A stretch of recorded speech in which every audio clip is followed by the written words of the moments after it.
오늘은 사실을 왜곡한 선민들, 사실을 왜곡한 선민들, 이런 제목으로 말씀을 선고합니다. 이 시편 74편은 특별히 시대가 좀 많이 다릅니다. 대체로 많은 시편은 이 다윗 시대를 즈음한 시들이 많은데, 이 74편은 그로부터 훨씬 후에 포로 시대에 쓰여진 시예요. 그래서 이 내용을 읽어보면 처음부터 끝까지 하나님 부르면서 우리가 이렇게 영원히 버림받을 수 있습니까? 우리를 빨리 구원해 주십시오 하면서 예루살렘의 성전도 파괴되고, 하나님 앞에 우리가 이렇게 포로 생활 그냥 오랫동안 하고 있는데 하나님 우리를 구원해 주시지 않으니 그 능력을 좀 빨리 보여주십시오. 또 하나님 언약을 우리에게 주셨는데 왜 안 이루어지고 있습니까? 이렇게 간절히 기도하고 있어요. 그래서 참 은혜로운 시는 분명한데 여기에 핵심이 빠져 있어요. 그건 뭐냐? 우리가 이 포로 시대를 알 수 있는 말씀이 많거든요. 예레미야가 바로 그 당사자가 예루살렘이 함락되고 바벨론에게 백성들이 끌려간 그 시대에 살았던 사람이고, 에스겔도 그 시대에 살아서 또 포로로 끌려가서 거기서 하나님이 이 백성을 멸망시키는 표징의 하나로, 예루살렘이 함락되는 표징의 하나로 에스겔의 아내를 죽게 하신다는 거예요. 그 다음에 또 거기에 소년 때 끌려간 다니엘, 그리고 세 친구, 또 사실은 모르드게라든지 이런 에스더라든지 하는 사람들이 다 그 포로에서 끌려갔다가 그 이방 땅에서 있었던 사건들, 이것이 이제 우리가 종합적으로 봐야 돼요.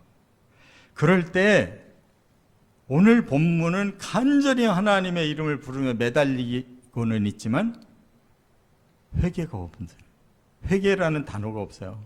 그냥 하나님께 매달리기만 하는데, 근데 그 시대에 바로 예레미야라든지 에스겔이라든지 다니엘이라든지 그 포로 시대를 친히 겪었던 사람들은 다 회개를 하고 있어요. 특별히 다니엘 같은 경우는 끌려갈 때는 어려서 끌려갔는데 수십 년을 살면서 왜 하나님이 이렇게 우리를 해방시키지 않으실까라고 많이 고민하다가 예레미야서를 읽게 돼요. 거기에 너희는 70년은 포로 생활을 해야 된다라는 말씀을 깨닫고 진정으로 회개하는 거예요.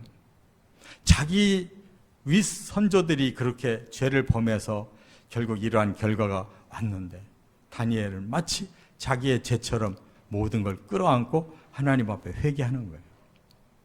그러한 시대의 배경을 본다면 오늘 시편의 내용은 문제가 있다 이거예요.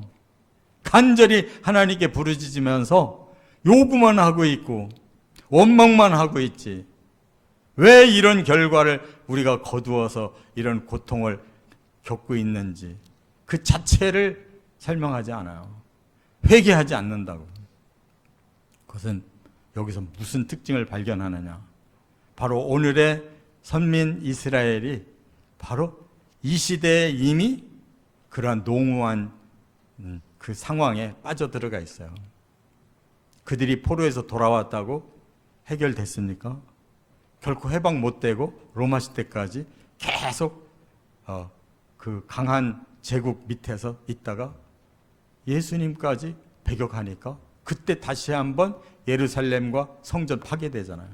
그리고 1876년 동안 이스라엘 백성들 완전히 세상의 찌꺼기처럼 살다가 이제 종말이 되니까 하나님이 언약을 지키려고 그들을 회복시키고 있어요. 그런데 지금 그들이 뭐를 붙잡고 있어요? 성경을 붙잡습니까?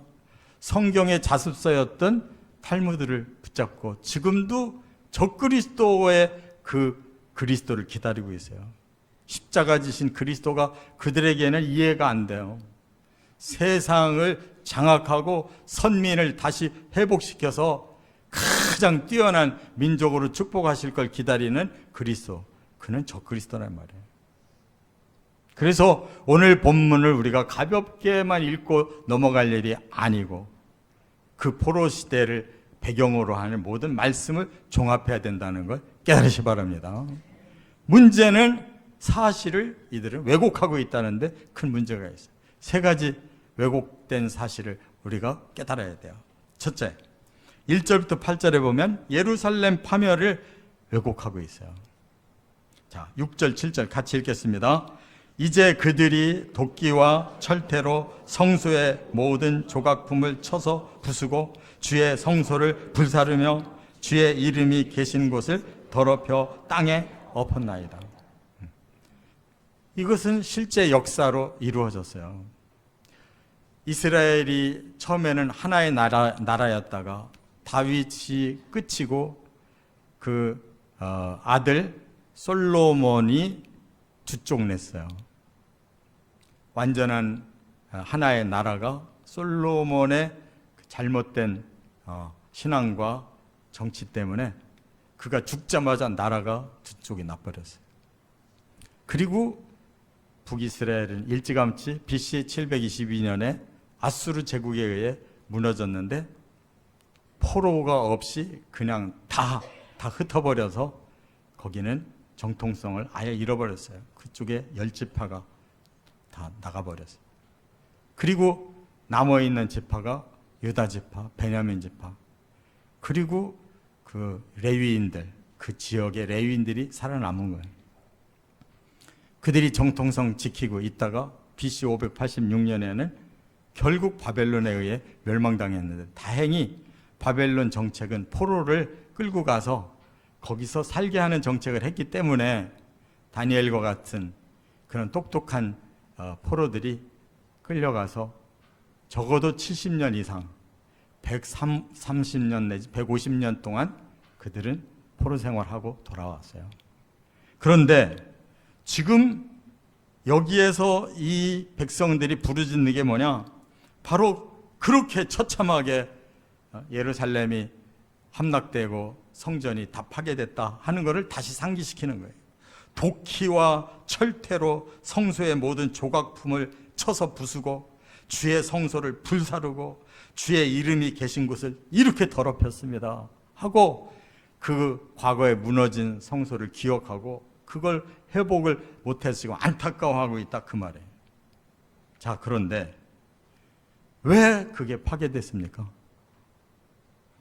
왜 그들이 이렇게 포로 생활을 하고 있으면서 왜 이렇게 하나님 왜 응답을 안 주십니까? 왜 우리를 영원히 버리시는 것 같이 이렇게 우리를 여기에다가 고통을 받게 놔두십니까? 하고 기도하는 것은 그들의 마음이 간절한 건 이해하겠지만 왜 이렇게 됐는지는 전혀 설명이 없다 그거예요. 그러다 보니까 회개는 하나도 없고 자꾸 원망하는 듯이 하나님께 부르짖는 소리만 하고 있어요. 4절에는 바벨론이 오만해져서 떠들고 자기들 깃발을 우리 나라에다가 세웠고 5절에는 도끼로 살림을 베듯이 모든 성들을 다 그렇게 파괴해버렸고 6절에는 성소도 회파하고 7절에는 그걸 불사르고 더럽혔고 8절에는 남은 모든 회당까지도 다 불살라서 예루살렘이 완전히 폐허가 되어 있습니다 라고 말하고 있는 거예요. 그런데 정말 이 말도 꼭 필요하지만 거기에 덧붙여서 하나님 다 우리 선조부터 우리들의 죄입니다. 우리가 이렇게 하나님이 우리를 축복하셔서 이 아름다운 땅을 주시고 하나님이 직접 통치하시는 이 예루살렘 성전까지 주셨는데도 우리가 이방신 섬기고 하나님을 다 잊어버리고 엉망으로 살아서 결국은 이렇게 됐습니다라고 회개했어야 된단 말이에요. 그래서 오히려 포로로 함께 끌려갔던 에스겔에게 하나님이 이렇게 정답을 주셔서요. 에스겔서 9장 9절에 보니까 이스라엘과 유다 족속의 죄악이 심히 중하여 그 땅에 피가 가득하며 그 성읍에 불법이 찼나니. 이게 뭐예요? 두 나라가 갈라지면서부터 완전히 타락해가지고 죄악이 심히 중했대요. 북이스라엘이나 유다나. 또 땅에 피가 가득했대요. 그 말은 뭐예요? 맨날 자기들의 정욕대로만 살려고 서로 싸우고 서로 죽이고, 이런 선민의 세상이 완전히 엉망이었다 이거예요. 그리고 그 성읍에는 불법이 가득 찼다. 하나님의 율법을 내버리고 우상 섬기고 세속화가 돼가지고 쾌락이나 즐기고 많은 금은이나 차지하려고 하니까 결국 불법을 저지를 수밖에 없었다는 거예요. 그래서 어떻게 하겠느냐. 10절에 하나님 계획을 밝혔어요. 그러므로 내가 그들을 불쌍히 여기지 아니하며 긍휼을 베풀지 아니하고 그들의 행위대로 그들의 머리에 갚으리라. 그래서 북이스라엘 망했고 그래서 예루살렘 회파된 거라는 거예요. 이걸 지금 끌려간 에스겔에게 가르쳐주면서 너희 포로들에게 이 사실을 전해줘라. 그러면 그들이 깨달았다면 어떻게 기도하겠어요? 하나님, 이렇게 된 모든 게 우리 탓이었습니다.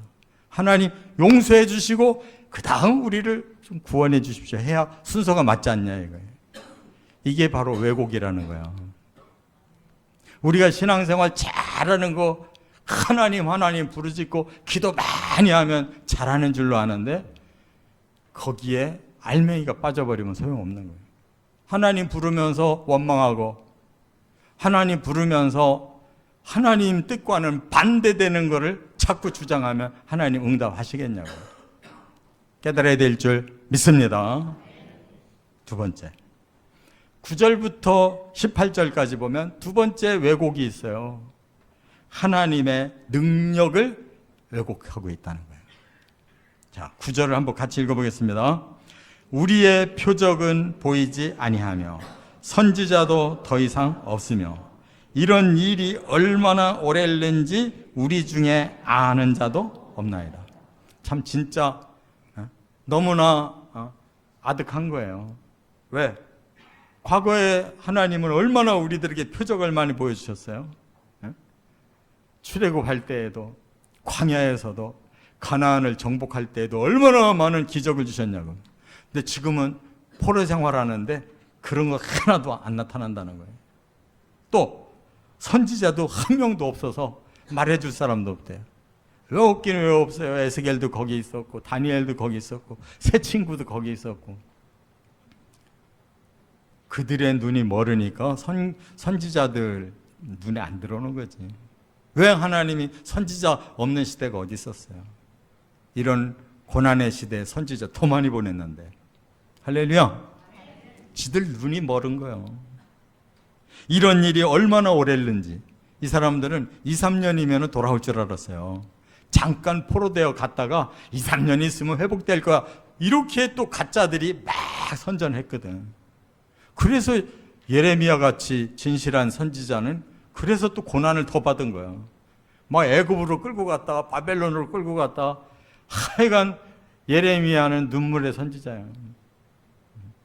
가짜들이 나서가지고 우리 하나님이 우리를 가만 놔두겠느냐. 잠깐 고생을 시키고 바로 회복시킨대요.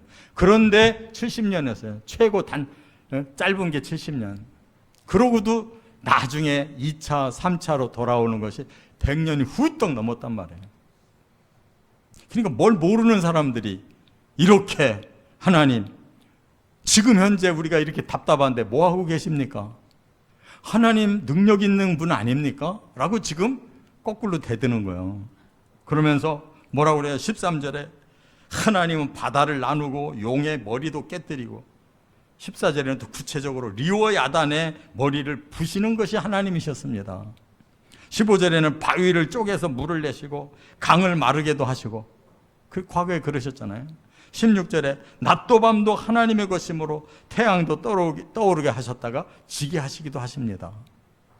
창조 다 알고 있잖아요. 17절에 계절도 다 하나님이 다루고 계십니다. 아는 거는 철석같이 다 아는데 문제는 왜 하나님이 능력을 안 보여주십니까 이거예요. 하나님이 능력 있는데 왜 능력을 안 보여주십니까 이거예요. 안 보여줄 때는 이유가 있는 거 아니에요. 하나님이 니들 말을 들으라는 말이냐? 왜 그 하나님이 가슴 아픈 말씀을 들으려고 안 하냐고. 무조건 자기들 요구만 지금 하고 있지 않냐 그거예요. 그래서 이미 그 징조를 일찌감치 북이스라엘이 멸망할 때쯤 이사야에게 예언을 주셨어요. 북이스라엘은 지금 멸망하고 있는데 이사야가 그때 쓰임받아요. 그래서 이사야는 북이스라엘을 위해서 나온 선지자가 아니고 거기는 이 멸망이 이미 시작하기 시작했기 때문에 남유다만이라도 멸망당하지 말라고 시킨 선지자가 이사야예요. 그런데 이사야가 결국 59장 1, 2절에 이스라엘 남유다 백성들에게 뭐를 예언했는 줄 아세요? 여호와의 손이 짧아 구원하지 못하심도 아니요 귀가 둔하여 듣지 못하심도 아니라 오직 너희 죄악이 너희와 너희 하나님 사이를 갈라놓았고 너희 죄가 그의 얼굴을 가려서 너희에게서 듣지 않으시게 함이니라. 하나님이 너희 구원할 능력이 없어서냐? 아니다.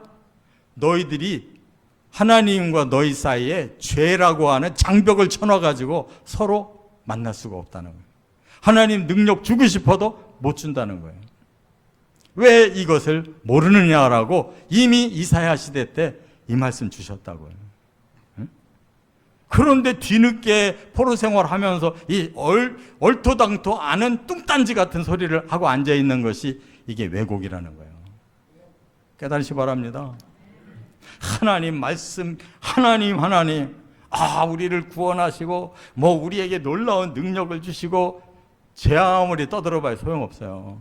지금은 우리가 뭐가 잘못돼서 이렇게 고통받고 있는가를 깨닫고 회개할 일이지 그런 너절한 얘기를 할 필요가 없어요. 지금 이스라엘이 1876년 동안 고통받은 거 하나님이 능력이 없어서 못했습니까? 일부러 그들에게 고통을 2000년 가까이 하게 하신 거예요. 깨달으라고. 그런데 그들이 다시 독립했는데 깨달았습니까? 지금도 죽자 사자 애우고 있는 거는 성경이 아니에요. 성경의 자습서인 탈무드야. 그건 다 사람의 지혜지 하나님의 계시가 아니에요. 깨달으시 바랍니다.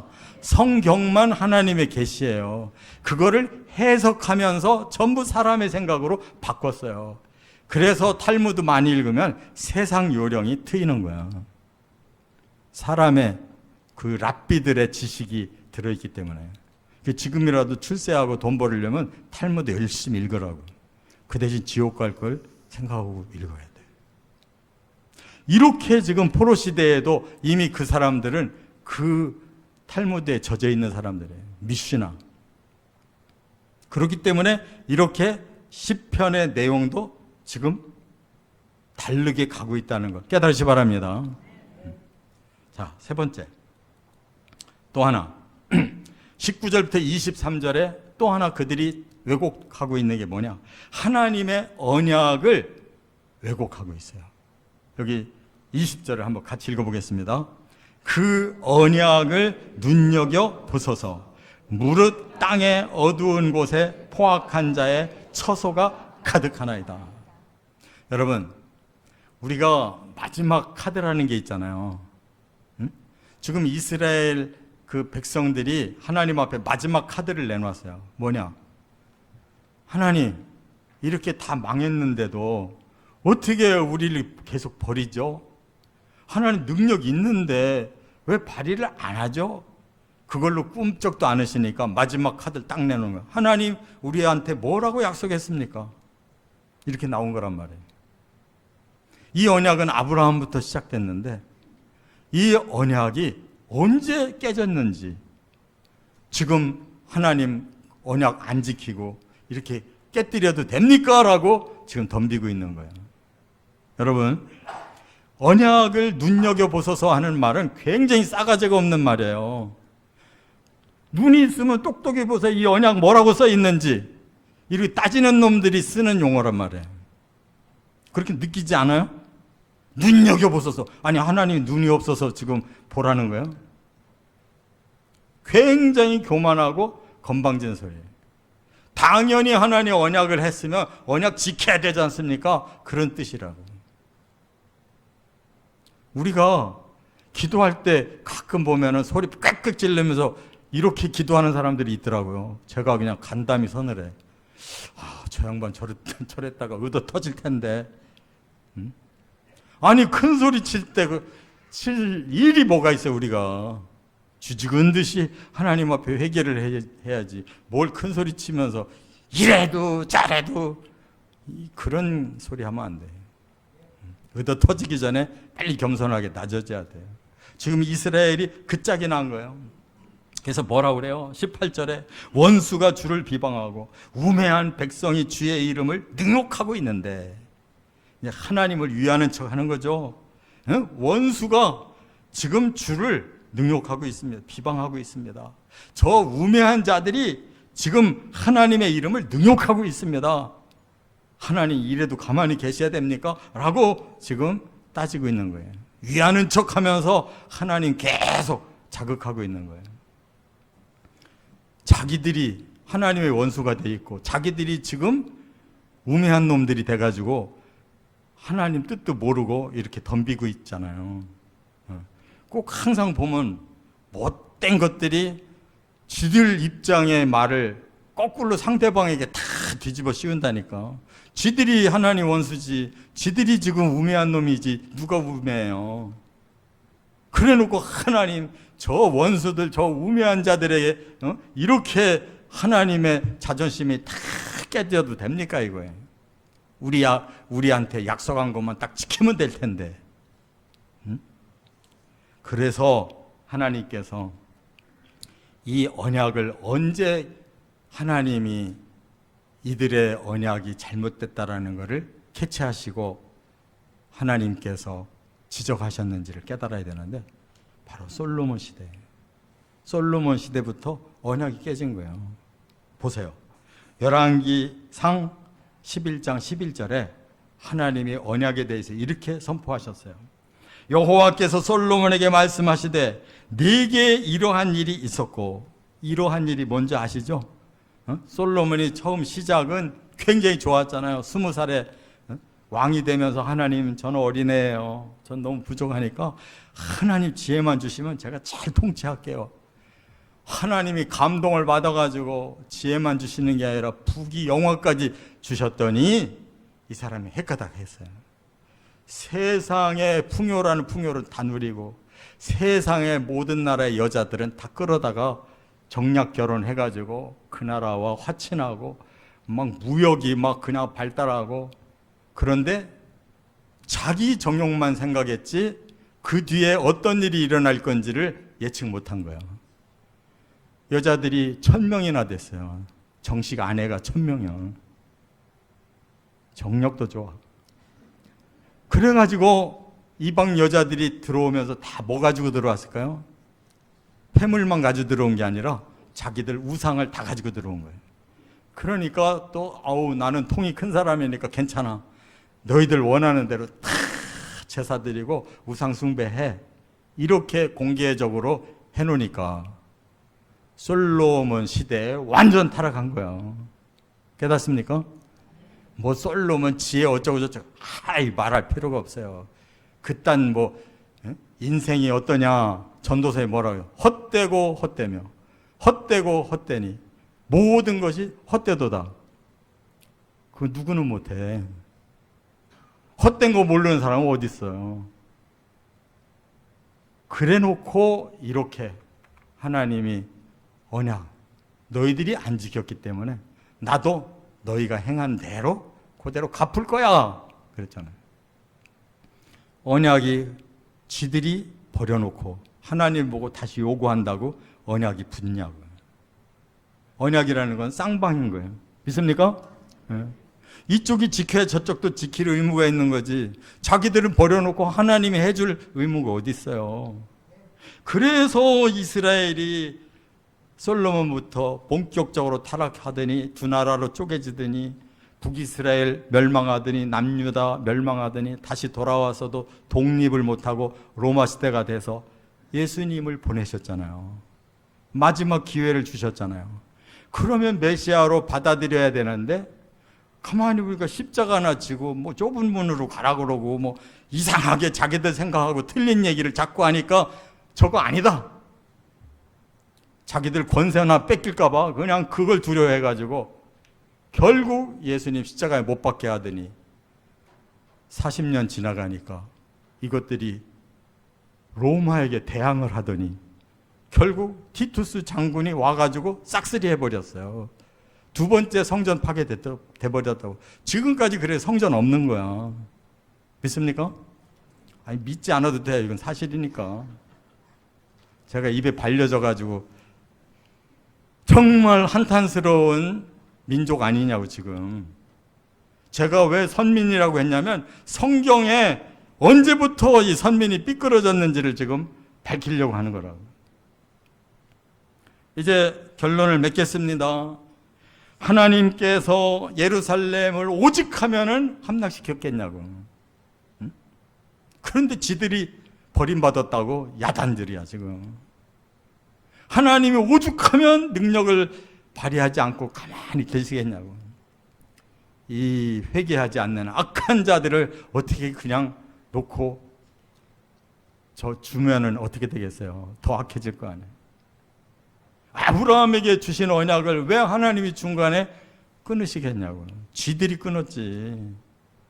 그래 놓고 막바지에 힘들으니까 언약을 붙잡고 늘어지려고 하는 거예요. 세상에서 나쁜 놈들이 하는 짓이 똑같아요. 이래요. 안 되면 법으로 따져요. 법은 지들이 어겨놓고. 그래서 결국은 지금 그 선민들이 여기까지 왔는데 그들이 어떤 그리스도를 기다리느냐? 적 그리스도를 기다리는 거예요. 왜? 세계의 모든 정치도, 경제도, 사회도, 문화도, 종교도 다 통합해가지고 이스라엘하고 다 악수하고 자기들을 높여줄 거라고 믿고 있기 때문에 사실은 적 그리스도를 기다리고 있는 거예요. 영웅을 기다리고 있단 말이에요. 믿으십니까? 이거를 믿어야 돼요. 이거를. 성경은 그렇게 얘기하고 있는 거예요. 그래서 우리가 가장 중요한 거 이 세 가지. 그들과 똑같은 말 하면 안 된단 말이에요. 아유, 왜 하나님이 이렇게 파괴만 하십니까? 왜 파괴만 하겠어요?